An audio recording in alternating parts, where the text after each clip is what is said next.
Yo, what's going on, guys? Crispy Flakes here. Welcome to the Crispy Flakes podcast because I still do not have an official name. Although one of my subscribers mentioned Crispy Takes, which was pretty cool. But that also sounds more like the name of like a segment. But that's pretty much what these are. It's just like my takes on the NBA and kind of what's going on in it. So yeah, man, before we get going on this podcast, would greatly appreciate if you could drop that like on it, man. Showing that support towards new series like this really just means so much to me. And it just helps kind of spread the content in general and stuff, so I would really appreciate that, man. We are taking a break from rebuilds today, although I still have to do that Pacers one. I know Pacers fans are getting antsy because that's like the one team I've not done yet. I've done 2 Nets rebuilds, not a Pacers one, but I will definitely get to it, guys, probably tomorrow. But no, we are roughly 1 month into the NBA season, so I thought it'd be kind of fun to give you guys just kind of like my elevator speech analysis for every single team in the NBA, just kind of like where things are at with them. What are my thoughts, looking at them and everything like that, man. So keep in mind, I do not watch every single NBA game for every single NBA team. That would literally be like a full-time and a half job within itself. But I do try to pay attention, to some extent to every single team. And, just by following basketball and stuff, I learn things that way, right, man? So if I do say something about your team that you do not find accurate, I do apologize. Just let me know in the comment section below, like, what your thoughts are about your favorite team. Or if you want to give me an analysis of every single team, feel free to do that too, man.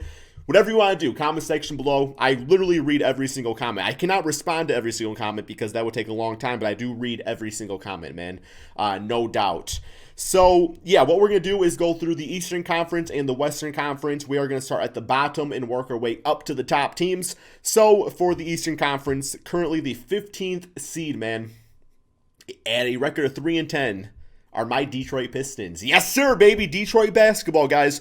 So, no, this is obviously the team that I've watched the most this season. And I guess just like off the top of my head, what I've been seeing about this team so far is that, for one, the Jeremy Grant and Mason Plumlee signings do not look bad at all now. Jeremy Grant, this dude's been absolutely insane. I'm pretty sure he has like a streak of like 11 or 12 games with 20-plus points, which is the most by any Detroit Piston, I believe, of all time, if I remember seeing that correctly. So he's looking like all-star, dare I say superstar player in the future. I don't know if I want to go that far with it, but he's been really damn nice, bro. Because you also got to keep in mind, too, that while he is putting up these stats, I'm not one to give somebody that superstar title if those stats don't lead to W's. You know what I'm saying? Because it's very well that they were in a team that was winning, like the Denver Nuggets. Those stats are not going to look as good when it comes down to it, man. But as far as the rookies for this team, it's kind of ironic. Like, the 2 later first-round picks were more impressive than the actual lottery pick. And I know Killian Hayes, 19-year-old point guard, just had a horrible, injury about a week ago or so, whatever it was, man. So he's going to be out for quite some time. That's going to set his just progression back even more. But regardless, Saddiq Bey, absolutely love this kid. He's fantastic. I believe he's out of Villanova. And Isaiah Stewart just has this factor about him, man. He just has this rebounding prowessness that I have not really seen since Ben Wallace. And that's not to say, because obviously Andre Drummond, is a rebound beast. But, just like that energy, that guy that's a little bit shorter at the center spot that just goes absolutely nuts. So he's been a lot of fun. Derrick Rose has been fine. He has his ups and downs in games. Blake Griffin has been atrocious. He's been really bad. And I can't tell if it's a lingering injury that he's just trying to play through because he wants to get traded, or if he's just simply given up. Because as a guy like that, because Blake Griffin, I have no doubt on a contending team, would be fantastic. I still think he has a lot to offer an NBA team. It's just when you're on a team like the Pistons right now, how do you motivate yourself? What's the point of you going out there, dropping 30 points, 10 rebounds, and then just losing? You know what I'm saying? But not only that, any minute he's on the court is taken away from the development of other guys. So I would be all for him just being gone. If I'm being honest, man, I would be all for Blake Griffin getting traded for anything. I will even take a similar Andre Drummond type of trade. I just want to, develop Doumbouya, develop, Saddiq Bey, all these, put Jeremy Grant at the 4 spot. Let's do that a little bit, man. And that's kind of the route I want to go. So yeah, my Pistons have been bad, but there's been some good things and some bad things that I've really seen about this team. Next up, at a record of 3-8, we have the Washington Wizards. And I'm going to say straight up, expectations of the Wizards were pretty dang high once they got Russell Westbrook. I just had this feeling that Bradley Beal and Russell were really going to work out in the Eastern Conference. Just because, over the past decade or so, even actually more like a decade and a half, the whole thing has been the Western Conference was the strong one. The Eastern Conference was just this weak conference that, LeBron James would just march through and stuff like that. But it's kind of switched a little bit where the Eastern Conference is extremely, extremely talented now. And the Wizards are just getting lost in the shuffle. The team is still really bad defensively, still a really bad defensive team. Thomas Bryant, I believe, is out for the season. I think he has a torn ACL, so that really sucks for him and everything. But even him, he was a great offensive center. I don't like his defense. Russell Westbrook, yes, he still gets the rebounds. He still gets the assists, which makes the stat sheet look really good, but the efficiency is just not absolutely great. Bradley Beal, I believe, leads the NBA in scoring, but once again, it's like if it's not leading to W's, you look upon, coaching and like the rest of the team and everything, man. So I believe it's Scott Brooks is the coach of that team, and I know Wizard fans really don't like him. They want him fired or whatever, so I'm sure we will probably see that at some point this season. But Denny Avila, I watched him, a lot like in the preseason, start the NBA season. He looked really good out there. I don't really know how he's been as of late. I don't really hear about him too much, but I assume he's putting up just like fine numbers. If he's doing that, that's at least pretty solid, right? Because I see the potential with him too, which is nice. But at this point, I don't really know what this team does unless they just go full-on rebuild. And to do that, you get rid of Bradley and you get rid of Russell Westbrook. That's really all I got for this team here, man. The Wizards, I literally thought they were going to be a playoff team, but it's not looking good. And then next up, we got the Toronto Raptors, who are currently 5-8 on the NBA season. And while their record looks pretty bad, they have lost quite a few close games. And I think that's kind of the summary of this team. And it's like, who is going to be that closer? Because Fred VanVleet got paid pretty good, solid money this season. Typically, in the past, he's been a pretty clutch guard and stuff, especially like in the NBA Finals a few years ago. Kyle Lowry, good veteran point guard and stuff, man. So, and obviously Pascal Siakam is one of the top power forwards in the NBA. But he missed a few clutch shots and stuff. So it just really seems like this team is lacking that closer. But I don't think it's a matter of finding that closer on the market or via free agency. I think it's a matter of somebody like Pascal really stepping up and really digging deep and becoming that person. I still think he can become that. Beyond that, though, man, it's like the center rotation. Chris Boucher's been good. Chris Boucher was definitely a diamond in the rough last season. But at the same time, you could see that this Raptors team is really missing that Marc Gasol, Serge Ibaka rotation. Aaron Baines, hasn't really been anything special. I think this team definitely needs to be in the mark for like a full-time center at some point going into the trade deadline. They have some really good depth on this team that I do think they could get somebody. I don't know who that somebody is exactly. Maybe they hit up the Cleveland Cavaliers, as they have quite a few centers on their team. If they can get somebody that way, maybe go for like an Andre Drummond. I don't really know. I don't know if Drummond's really the answer for the Raptors. But regardless, that's definitely what they are missing out on. So I do think they'll figure things out. It's been a weird season. It's been a very weird season, but the Raptors always kind of find a way to prove people wrong, especially when we doubt them the most. And I don't think that's really going to change. I think they're going to kind of claw their way out of this. And I do see the Raptors. They got too much talent on that team to not be a playoff team. So I think they'll get there eventually, man. It's just, 5-8. They're on a 3-game win streak at the making of this right here, so that's not bad. Next up, we have the Miami Heat, who just had a back-to-back with the Detroit Pistons. Now, the Heat have been kind of plagued by the injury bug, and even at times, man, it's like, I don't know, like the Miami Heat are such an interesting team because once again, it's one of those teams where like they got to the NBA Finals last year. Nobody outside of Heat fans really expected them to get to the Finals, and now that we're in this next season and they're struggling, people are saying like, oh, that was such like a fluke and stuff like that. The team is still really solid, man.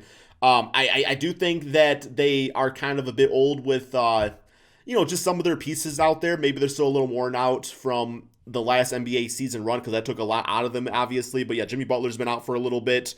Obviously there's been a lot of like trade talks out there, especially there was one talking about getting like James Harden that didn't really go through. So I think at this point, I don't see the Heat really blowing anything up and going for any like big time player. I think they're going to kind of stick it out, with their core of Jimmy, Bam, Tyler Hero, Duncan Robinson.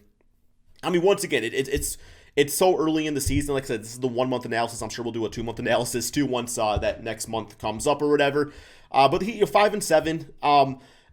That is like okay, I'm going to put this in perspective. They are the 12th seed at 5-7. They are one game away from being 6-7, which would bump them up to like the 7th seed in the Eastern Conference. So yeah, I still think despite dealing with injuries and stuff like that, they're doing fine. Like they'll definitely figure things out. I do like their rookie Precious Achiuwa. He seems like he was an absolute steal for that team. He just kind of has like that. He just has like that Miami mentality that I think he's going to be there for a very, very long time. You might see him as the next Udonis Haslem. He'll just be there for 20 years. And yeah, everybody will know about him. Okay, so next up we got the Chicago Bulls. The Chicago Bulls are like, it's so weird to say with them because there's times where you look at this team and you're like, wow, this team needs to blow it up. But there's other times where you look at this team and you're like, wow, this team has so much potential, man. I mean, Zach LaVine, I believe, is like fifth in the NBA in scoring right now. Lauri Markkanen, at times looks really special, just like he's just gonna get it all set and everything like that. Patrick Williams, I do believe in this kid a lot. I know we got really like the Bulls franchise got laughed at a lot when he was picked number 4, but that's like your guy and you have confidence in him. That's completely fine. I do think that if anything, I think the Bulls players and I think the Bulls fan base, if anything, they're having more fun this year. Jim Boylan's no longer there. That's not like a stressful thing they have to deal with anymore. And they're on a 2-game win streak, 5-5 in their last 10 games. So yeah, a bit of a slow start to the season, but really figuring things out now, it seems like. So we'll see what happens with them going forward, man. Chicago Bulls are always an interesting team. And I know as far as like being like a YouTuber and stuff, I'm pretty sure like in the NBA community, there is more Bulls fans than any other team out there. I see a lot of Bulls fans out there. All right, next up we have the Charlotte Hornets. So to start the season with them, LaMelo Ball looked very inconsistent. He wasn't really getting a lot of playing time. Then after a bit, Devontae Graham wasn't playing that good. So coach was like, okay, I guess we'll play the second pick or the third pick in the draft. I guess we can do that. And LaMelo Ball has looked absolutely fantastic, man.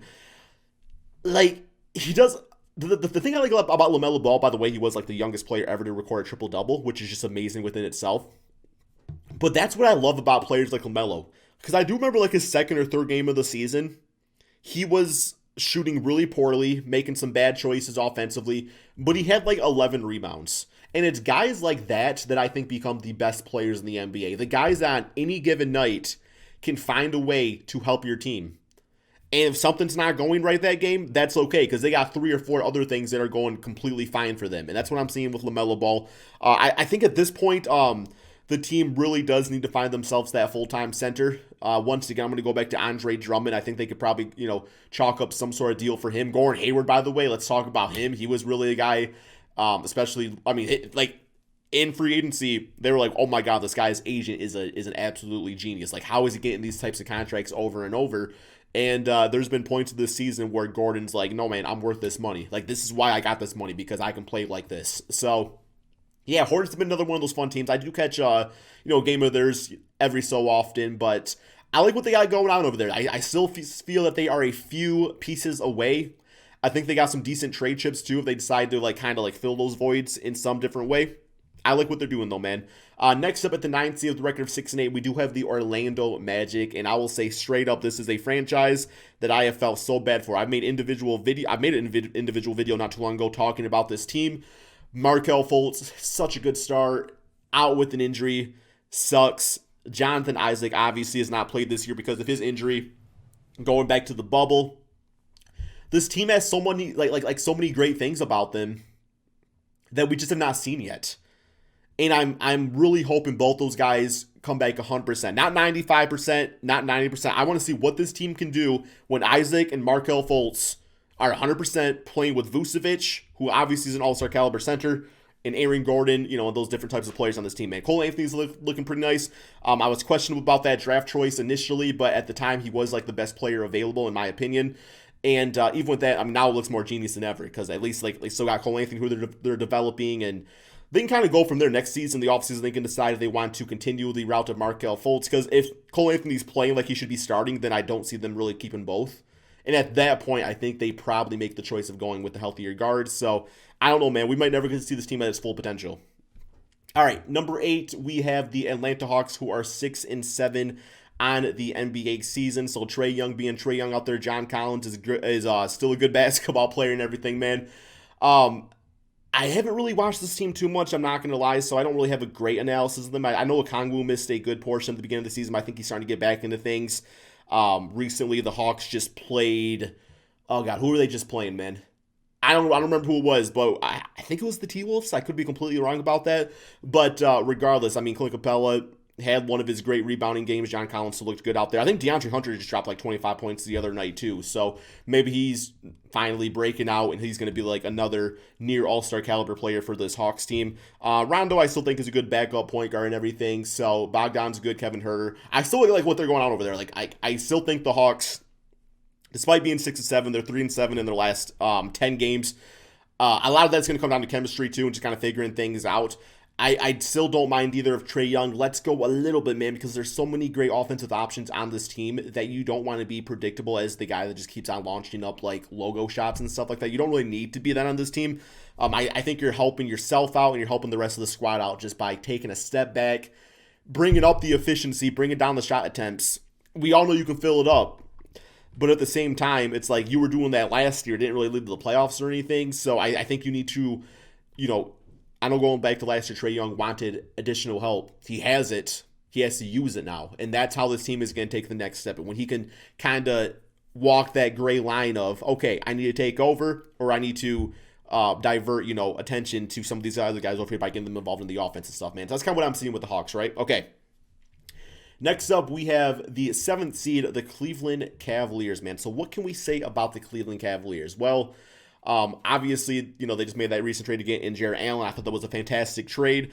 Andre Drummond at times. It is kind of funny with Andre Drummond because the things, like the great things he's doing on the Cavaliers is stuff he was doing on the Detroit Pistons, but just like, I guess people care about him now or something, man. Because there's times, and I've really felt the same way about him too, where there's times you're like, oh my God, he's such a good center, like, let's pay him his money. And there's other times where he does things where it's like, you know what? I think I could actually move on from Andre Drummond. I think our team would probably be better because of it. Colin Sexton, Darius Garland had a great start to the NBA season. And then obviously with like injuries and stuff like that, that's kind of cooled off a little bit. It's going to heat back up once these guys are good to go, healthy, everything like that, man. So yeah, really looking forward to that duo. I still see them making a few trades going into the trade deadline. I don't know what those trades look like. So I don't really know, man. Cleveland Cavaliers, I like what they have going on. It's just, they have, I mean, I don't want to make the meme out of it because I think it's a stupid meme, but they have too many centers and they need to kind of like fill out some of the other places. So, and I think that's completely fine, man. They'll kind of figure that out, and they got some good trade chips out there. They have their backcourt of the future. I don't really see any way, unless there's like some sort of like superstar trade that you just can't resist as a Cleveland Cavalier fan. I think you stick it out with Darius Garland and Colin Sexton because I really do see that next great backcourt potential with them, man. So I think we'll definitely see that for the future. Next up, we got such a surprising team, but I'm so happy for their fan base. And that is the 6th seed, 7-8 New York Knicks, man. This team has really, I don't really want to say like come out of nowhere, because we all know about the Knicks, but at the same time with them, it's like there's so many great things that we've seen this year from them. By the way, RJ Barrett looking like a future superstar. I really thought this kid was going to have like a sophomore slump. I am not going to lie, man. I thought he was going to have a sophomore slump, but damn, he is fantastic. Julius Randle's been great. There's just so much going good for this team right now, and I love like the reason I'm really happy for this fan base and stuff is because I know how tempting it can be to want those superstar free agents. Like, I mean, who wouldn't? Especially when you're that like big market of a team that have really lacked in the playoffs for like decades now. It's like, how would you not want to get a superstar player? But I'm going to tell you guys this straight up, man. You're going to feel this sense of pride, this connection to this team as you build out the roster and you get the right guys to make this team successful. It's going to feel so much better out there, man. I mean, I go back to my 2004 Detroit Pistons. Like, that was literally a team of just a whole bunch of dudes. And you just have, like, this sense of pride and you respect it. As opposed, I mean, yeah, if you want to go and sign 5 superstars and win a championship, that's still great. That's a lot of fun. But you don't feel that connection to them, man. I feel like Knicks fans, they're really going to feel that connection. And speaking of superstars, we move on to number 5. The Brooklyn Nets, man. Yes, the Brooklyn Nets, who it's really like there's really no point in talking about the beginning of the season because this team in the past 2 games has been completely different. Obviously, getting James Harden, they've been a lot of fun to watch, and I mean James Harden and Kevin Durant, that just looks like it's going to work. Now, obviously, we still have to see the whole thing with adding Kyrie Irving to the equation. Is that going to work out? If it doesn't, do you take that risk of like upsetting Kevin Durant by trading Kyrie Irving away? What type of value does he have? A lot of people are saying they would not trade Kyrie Irving. I mean, I'm never say never, man. Like this team, 3 superstars, but if you only need 2 of them and you are kind of liking depth or you're liking interior defense or rebounding, then yes, you do you would probably have to trade one of them away. And I'm sorry, but that would have to be Kyrie Irving as being the odd man now. Like, I don't know if that's going to happen or not, man. I don't really know if it's going to happen, but it would not surprise me either. It definitely would not surprise me. Okay, number 4. We have the Indiana Pacers, who I think is one of the most unluckiest franchises in recent memory. This team struggles with so much, yet they always end up doing things to make them a great team. They're 8-5, man. And I mean, TJ Warren injured. They just lost out on Oladipo. So I guess in theory, they're on a 1-game lose streak, by the way. 5-5 in their last 10, but obviously that was playing like Oladipo and stuff. So this team is going to be really hard to judge right now because for one, Caris LeVert's out. Wishing the best for him. Hopefully by the making this video, we get a Woj bomb saying like, Caris LeVert is good to go. He's going to debut tomorrow or whatever. But really wishing the best for him, man. Sabonis and Miles Turner, that front court, it's just seeming to like work. And I think really we got to focus on Miles Turner because Miles Turner for like the past few seasons, it seems like people have always waited for him to like break out as this great offensive player. And I mean, when you have Malcolm Brogdon, Domantas Sabonis, a healthy TJ Warren, even what Caris LeVert can bring to this team now, I actually think it's kind of cool that Miles Turner has been able to find this role and be okay with it as just like this defensive beast. I mean, I think he's just blowing away everybody out of the water as far as leading the NBA in blocks and stuff. So, which is great to see, man. I mean, not every single star player has to be a star because they score 20 or 30 points a game. It's like being that defensive guy on the inside, that's extremely important. Now, when push comes to shove, if somebody's struggling and you got a wide open three, you still got to take it. You still got to keep the defense honest and stuff like that. But beyond them, Sabonis solidifies himself as an all-star again this season. He's been absolutely great. So, once again, Pacers 8-5. I just hope Caris LeVert comes back good and healthy. It's just they literally had Oladipo get injured last year, and now they get Caris LeVert, and before he even plays a single game, has this happened to him. It really sucks. All right, next up, we have the Philadelphia 76ers, who are 9-5 on the NBA season. And I see a lot of people out here that really are like roasting Ben Simmons, just saying like, oh, he has peaked as a player and stuff. And I guess my response to that is, so what if he has?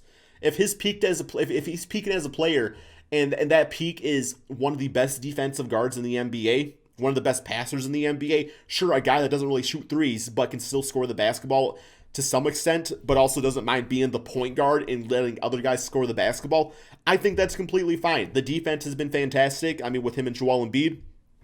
And even beyond that, I think it's okay that Ben Simmons plays this certain way because last year it did not work. It was a sloppy lineup they ran. It didn't make a lot of sense, especially it did not really make a lot of sense how they built around Simmons and Embiid last year. But now it's like you got Danny Green, who's a shooter. You got Seth Curry out there, who's a shooter. He'll space the floor. They're quick guys, you know what I'm saying? As opposed to having like this big clunky Al Horford at power forward, Tobias at the 3, Josh Richardson at the 2. These clunky, I don't want to call them slow players, but guys that would be slow for their position. Tobias, I think, is slow for the 3 now, but he's perfect at the 4. So, I think it's completely fine what they're doing over there. I love how this team is kind of operating and stuff. So, they'll be a dangerous team, a team you really do not want to see, come playoff time. And then next up, at the 2 seed, at a record of 9-5, we do have the Milwaukee Bucks, guys. So they made some pretty solid changes over the past NBA offseason or whatever. Obviously, signing Giannis to a 5-year deal. I think the fear with that was that, okay, like now that we have him signed up, hopefully like management doesn't just kind of become like complacent and just stop caring. I don't think they will. I think they'll continue to build around him and stuff like that and get the pieces they need to succeed. Really like Drew Holiday. Drew Holiday, I think, is the best guard that Giannis has ever played with. Chris Middleton is still like one of those low-key underrated guys that if he was just like a bit more flashy or just had a bit more like an expressive personality, people would be calling him a superstar. But no, that's what I love about him. He's always been like one of my favorite second options in the NBA because he just knows how to play that role and he just doesn't care about ego and stuff. So you love that. And then Giannis is Giannis. I mean, Giannis MVP caliber player every single season. The Bucks are the Bucks, man. They're going to be a good team, and I don't really got too much to say about them. Depth-wise, I think they're fine. Having like Dante and like Bobby Portis is okay and stuff. So maybe you see them bring in a few small pieces here or there going into the trade deadline. But overall, they're the Bucks, man. And the number 1 seed, a team that is extremely, extremely impressive, and we have not even seen to the fullest potential, is the 8-4 Boston Celtics. I'm like 99% sure this team has not been completely healthy altogether at any point in the season. Yes, they just got blown out. I believe it was by the New York Knicks. In that game, Jason Tatum obviously did not play, and Kemba Walker is just coming back from a major injury and stuff. So, but what I like about this team is that they're still the first seed despite not being healthy. And with that, you come down to having the most important factor in this weird NBA season, and that is depth. You have guys that can step up. Peyton Pritchard, I mean, dare I say rookie of the year, man. I don't know if I'm going to say rookie of the year, but damn, he's been nice, right? So you just have these guys that if somebody's out because of injury, if somebody's out because of, health protocol or stuff, you can still win games. And that's such a beautiful thing about this NBA season is that is 100% needed because every single team at one point this season is going to go through, guys being out due to multitude of reasons, and you absolutely need that depth. This season is all about depth, man. And the Celtics, they look like they have it to me. Now, obviously, it's only the first month of the season, but so far being that first season, like I said, not having every single player play together at one point yet, it's great. And that's the Eastern Conference, guys. So it's probably a long podcast. Yeah, we are 26 minutes into it. Next up, we are going to go with the Western Conference. Man, let me know if you are still watching after the Eastern Conference right here. I guess I could have split into 2 videos, but hey, I'm trying to do the podcast once a week. I don't want to do it multiple times because I know there's a lot of people that want to see other type of content here on the channel and stuff, but I'm trying to do it at least once a week. I feel like that's kind of the hot spot for it. Maybe twice if some big news comes out. I do know next week the plan is to do a Kobe Bryant based podcast and just kind of talk about memories of him and my memories with him and stuff like that, man. And just watching him growing up and everything. So that should be coming next week. But next, let's move on to the Western Conference, guys. So at the 15th seed, we have the 3-9 Minnesota Timberwolves, and let's talk about a team that has had bad luck. Look no farther than the T-Wolves, man. It seems like no matter how many top picks they have, no matter who they bring in, I mean, you got D'Lo, you got Karl-Anthony Towns. I do know Karl-Anthony Towns is out and stuff, or even D'Lo's been out at times.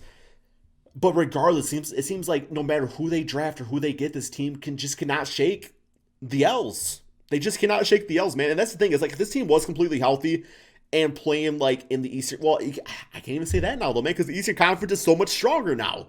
I just think the T-Wolves, I don't know how to fix this team. I really don't. I mean, I guess you bank on the fact that maybe Anthony Edwards does become the superstar stud, but you still have Cat and D'Lo. That should be one of the best point guard center duos in the entire NBA. I mean, that's almost like Jokic Murray-esque. I mean, that duo is obviously better, but it's almost like that, man. And Jarrett Culver was the 4th pick in the draft a few years ago or whatever. Malik Beasley was great last year. I don't know what it is, man. It seems a whole lot of bad luck. A whole lot of bad luck. And that's really all I got to say about them, man. I hope they figure things out because this team has so much talent on it to be the worst team in the NBA at this point. Besides for the Pistons, at least in the Western Conference, right? Okay, next up we have the 4-8 Houston Rockets, which is definitely not a team that I want to base off their record because they had so much drama to start this NBA season with James Harden. He's gone now, so you can look forward on that. So let's look at who they have now. Well, in the debut of Victor Oladipo, yes, they took the L, but he did drop 32 points. He looked like a very motivated player. The one thing that I'm a little wishy-washy about is is it all talk that he wants to go to the Miami Heat? Because that's the last thing the Houston Rockets and their fan base needs is another shooting guard that doesn't really want to be there, man. It's that really sucks if that's the case. I really hope Oladipo does give it his all. Now, obviously, being a free agent, I believe this next NBA offseason right here, it's totally within his right and his choice to go to a different team. But right now, you are under contract. Let's play like it, and let's not have any more drama. This team does not need it because there's a lot of good things going for them. I still think that John Wall Oladipo backcourt has potential to be absolutely fantastic. DeMarcus Cousins, I'm kind of hit or miss with DeMarcus Cousins. His contract ain't bad or nothing like that, so it's completely fine. Christian Wood has been an absolute monster, man. Most improved player. As a Piston fan, it really hurts. But yeah, you guys got you one hell of a player in Christian Wood over on the Houston Rockets. I do think they are definitely going to get out of this losing streak. Now, once again, though, it's kind of the same issue as the Celtics. But the Celtics have good depth and stuff. And that's just that we have not really seen this entire team play together. Which I guess is a really prime example, man, right there. Where it's the Celtics have not really had everybody play together. But hey, they're the first seed. The Rockets have had injury issues or COVID protocol, and they're 4-8. So I mean, a lot of it comes down to depth and stuff like that, and just coaching and getting the right guys in the right situations and everything like that, man. But yeah, I think the Rockets, they'll figure things out. Whether they make the playoffs or not, I can't guarantee that. There's a lot that comes with it, but I think they'll be fine. Okay, next up we got the Sacramento Kings, 5-9. Another one of those teams where every single year we are just kind of waiting for them to like break out.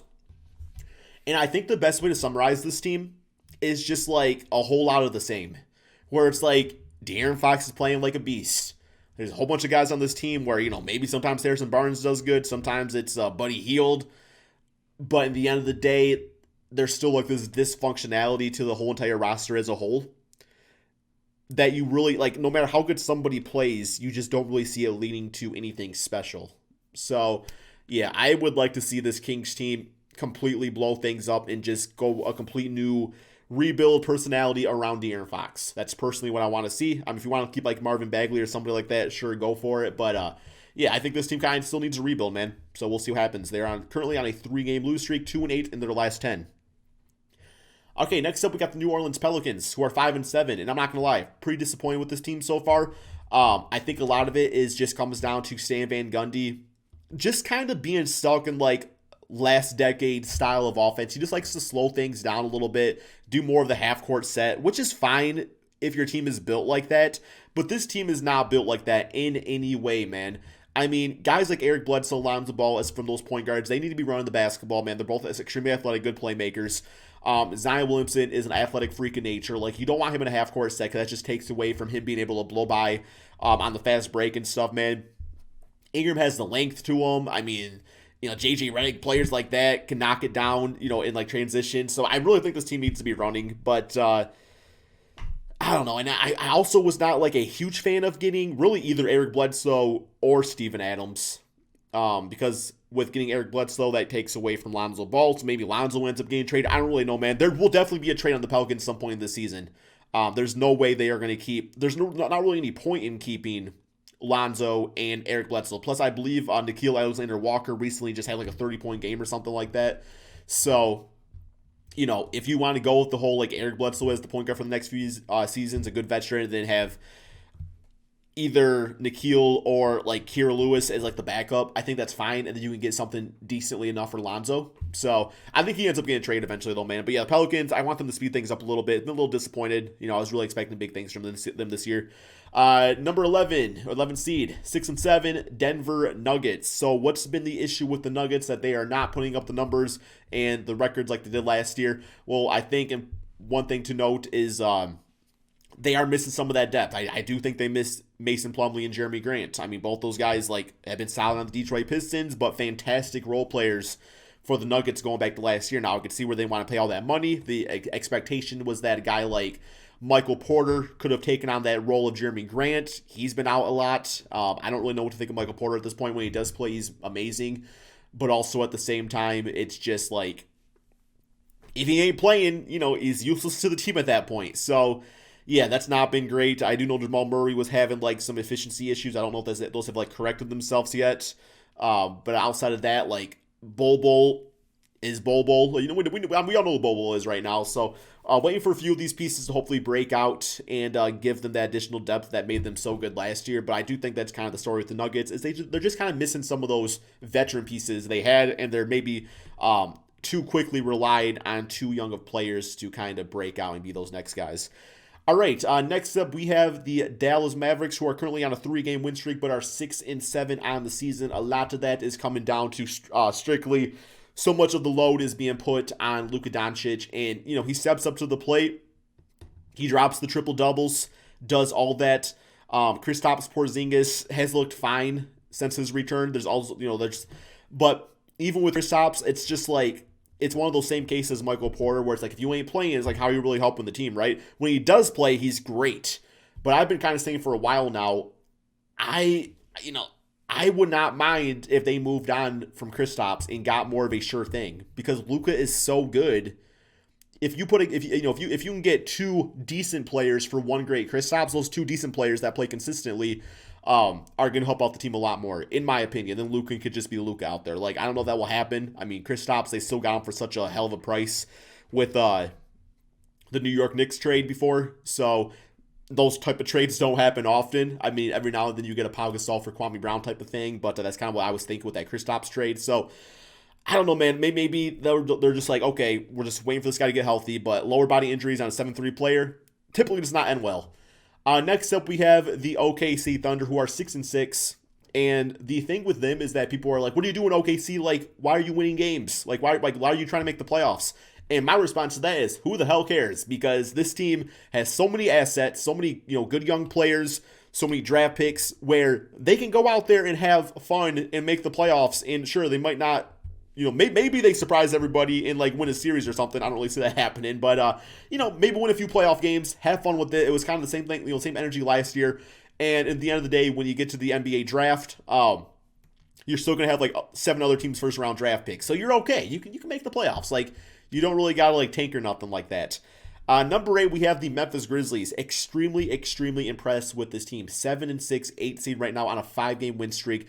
And I thought this team was absolutely going to fall apart once Ja Morant went down with injury. Now, Ja Morant is an absolute machine because I believe he came back like 3 or 4 weeks ahead of schedule. And they're only going to become better because of it, man. So the Grizzlies really looking like the real deal. Depth is definitely there. I love Brandon Clark. He's a guy, where if Jaren Jackson's injured or Jonas Valanciunas is out, like you can put him in there and you're good to go. Love Desmond Bane. Kyle Anderson's great. There's so many great things about this Grizzlies team. Like, they are so surprised. I don't want to say surprising, but I think because I knew they were going to be a good team going into the season. But if you would have told me they were going to have all these injuries and stuff, I would have said, ooh, maybe next year, man. But it's looking like still this year. Okay, next up we have the Warriors, 7-6. 7th seed in the conference. 6-4 in their last 10. So, yeah, Steph Curry playing like an MVP. Outside of him, I really do like James Wiseman. I mean, James Wiseman just really does seem like he could be like that guy in the future. I think he's going to put up like 10-10, but it's going to, like, he'll do that for like the first few seasons of his career, but I feel like one of these years he's just absolutely going to break out into some offensive monster. I saw a clip of Draymond Green just recently, coaching him during a game and stuff, and that was really cool to see and everything. So now his body language wasn't cool.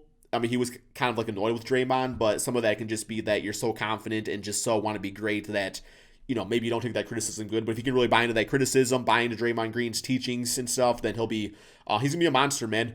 Oubre, Wiggins, Wiggins is good at, really solid times. Oubre still has just like been, but, they don't have Klay Thompson, and Klay Thompson is an all-star. So a lot of teams, if you lose your damn second best player, you're not going to be amazing. The fact that they're still in the playoff run, I think it said something about the team in general, man.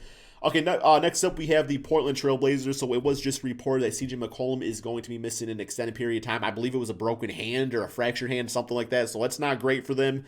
Damian Lillard, still great as always. Some of these wing players they got, the Robert Covingtons, the Derek Jones Jr.'s and stuff, fine, but not really. It didn't really like make as big of an impact that I personally thought it would have made. Nurkic has been, I would say, overall pretty disappointing. Maybe Gary Trent breaks out even more, man, because he looked really good in the bubble last year, so he's going to have, more of an opportunity now. And I can honestly see, like, if Gary Trent, getting this new starting role with CJ being out, breaks out and just starts scoring like 20, 25 points a game, let's say 17 to 20. Let's not say 25. 17 to 20 points per game. I see CJ probably being on the trade market by the trade deadline and them just trying to kind of fix things a little bit on some of the other roster spots. Next up, we have the San Antonio Spurs, who are 8-6, and I'm going to say a pretty surprising team, but that nice blend that they've had for the past few seasons of the veteran players being the closers and, that the athletic young players just kind of giving them that additional energy that this team really does need. I mean, it's still pretty, still pretty old school style of offense. I mean, with DeRozan and like LaMarcus Aldridge and stuff. I know Spurs fans were telling me that DeMar is shooting more threes now. I don't know if that's the case or not, but regardless, man, like 8-6, did not make the playoffs last year. So this team is ready to go. Like I don't want to say they've been fun to watch because the Spurs, the way Greg Popovich runs an offense has never been fun. That was kind of always like the meme too back when they had like the big three and stuff. Was like, this team is not fun, but damn, do they play some good basketball. They play some good, solid style of basketball. Number 4, we have the 7-5 Phoenix Suns. This is a team that, even being the 4th seed, I still think has room to grow even more, mainly in the department of DeAndre Ayton, who I thought was going to flourish playing with Chris Paul and Devin Booker. He's actually had like his worst season, man, but I think he's going to figure things out. He's averaging like 14 and 10 right now. Could definitely be a 20 and 10 guy. Cam Johnson's been nice. Mikal Bridges, absolutely fantastic. The Devin Booker and CP3 backcourt is about what we expected. So, currently on a 2-game losing streak. But like I said, man, like I see all the potential in the world with this team too. And like I said, if DeAndre Ayton can figure things out, they will take another step further as an entire franchise. Number 3, we got the 9-4 5-game win streak Utah Jazz. And 100% have not really watched much Jazz basketball this season, man. I didn't even know they were 9-4. But hey, good for them. Donovan Mitchell, Mike Conley, Rudy Gobert. And I think that's the reason I have not really watched them all that much, is because, they're the same team as last year. But last year they were a hell of a good team. So there's no doubt that they want to be a hell of a good team this year too. So yeah, they didn't really make any big time changes. They're just playing some good solid basketball. So Jazz fans, shout out to you guys. I definitely need to catch some of their games more often now and kind of see what they're doing right out there. But if I had any guess, it comes down to Mitchell and Rudy Gobert playing good defense. And, like I said, maybe Mike Conley being a bit more efficient this season, like he was towards the end of last season. And, yeah, just playing good basketball. All right, next up we have the 10-4 second seed LA Clippers. So for them starting the season, people were saying that this team was not looking good, obviously blowing leads and stuff like that. But at the end of the day, when you have Kawhi Leonard, when you have Paul George, you are going to be a good, at least regular season team. I think regular season, nobody's really too surprised about their record. Obviously getting absolutely murdered by the Dallas Mavericks a few weeks ago was not a pretty sight. One thing I've personally noticed was just, guys like Luke Kennard, who did have a bad start to the season. He's been really good for them now, too. I think he's shooting like 52% from 3. So, yeah, the depth, once again, is there with the Clippers, which is so important. They'll be good in the regular season, man. Like, the stars are going to be sure of that. It's just going to come down to the playoffs. And then, no surprise here, we have the 11-4 Los Angeles Lakers. I mean, this team, so impressive in the offseason with some of the moves they made, especially, coming off a championship season. Like, they were able to get Dennis Schroeder and Montrezl Harrell, one of them the 6th man of the year, the other guy that probably should have won 6th man of the year. And, AD, LeBron connection, like, not much to say about it, guys. They've been great. So, I think that pretty much sums it up. I wish I had more to say about the Lakers and Clippers, but they both, there's no surprises with them. Just really good built teams and everything, getting it done in the regular season as they should be, man. So that's all we have here for this 30-team analysis. Like I said, it wasn't a deep analysis because literally if I would have talked about each team for like 10 minutes, that would have been a very, very long video. But if you guys want to add your additional insight in the comment section below, if there's something I got wrong or said wrong, or something you just want to add, let me know, man, because I love reading the comments, and it's a good way for me to educate myself, seeing how I cannot watch every single team every single night. But that's all we got here for this Crispy Flakes podcast. Thank you all so much for watching, and peace out.